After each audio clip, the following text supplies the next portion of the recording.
Essayons d'y voir plus clair, puis on va le faire avec vous. Louise, je sais que vous avez fait aller vos contacts aujourd'hui. Qu'est-ce qu'on sait de cette annonce qu'il y aura demain? Pas grand-chose, en fait, Bruno, à cette heure-ci, parce que dans le dossier, on le sait, il y a beaucoup de spéculations, il y a beaucoup de rumeurs, puis il y a aussi quelques contradictions. Donc, c'est difficile de savoir qui a vu quoi, qui sait quoi. Il est difficile, donc, de faire le tri. Le maire de Québec a pris un petit peu tout le monde de court ce matin en annonçant qu'il allait faire son point de presse demain sur le dossier, alors que la période de soumission pour les propositions financières n'est pas officiellement terminée. Là. Les consortiums là, ont jusqu'à jeudi pour le faire. Est-ce que ça indique qu'il n'y a pas de proposition sur la table? On sait que c'est possible. Le maire Marchand vous a parlé, nous a parlé de son plan B. Oui. C'est comme ça qu'on l'a identifié. Mais dans ce plan B, il a besoin du gouvernement. Oui, puis à l'heure actuelle, on ne sait pas où loge le gouvernement du Québec précisément parce qu'on entend toutes sortes de choses. Une chose et son contraire là, dans l'espace médiatique depuis plusieurs temps.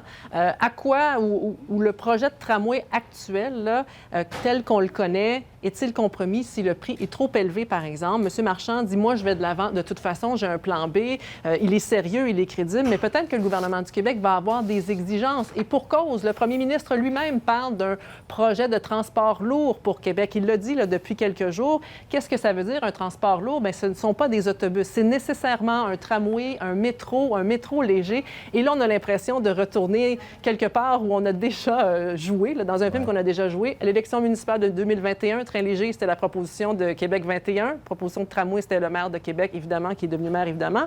Et l'autre chose, c'est que le gouvernement du Québec, dans la foulée du rapport du BAP, avait commandé lui-même une étude sur le mode de transport. Et l'étude concluait que c'était le tramway qui était le bon mode de transport pour la région de Québec. Alors demain, ce qu'il faudra surveiller, c'est la posture du gouvernement à la suite de ce que M. Marchand va annoncer. 9h30, donc. Oui. Hey, vous savez, dans tout ça, oui. On n'a pas parlé des résultats du sondage décortiqué par quartier, je vous le disais là-dessus, là, notamment. Oui. Bien, en fait, aujourd'hui, le maire de Québec était appelé à réagir aux résultats du sondage, à la confusion, j'ai envie de dire à l'omission que la Ville de Québec a faite quand elle les a présentés en disant que c'était 40 d'appui, alors que si on voulait comparer les autres sondages, il fallait plutôt parler de 36 d'appui. Donc, le maire de Québec nous a dit aujourd'hui que si c'était à refaire, il le ferait différemment, qu'il n'avait pas de mauvaises intentions dans ce qu'il a proposé, mais il y a quand même une marge entre des appuis qui se maintiennent et des appuis qui baissent. Mais là-dessus, évidemment, ça a vite été évacué par ce qui s'en vient demain, cette annonce à 9h30. Il y a tellement de choses qui se passent, puis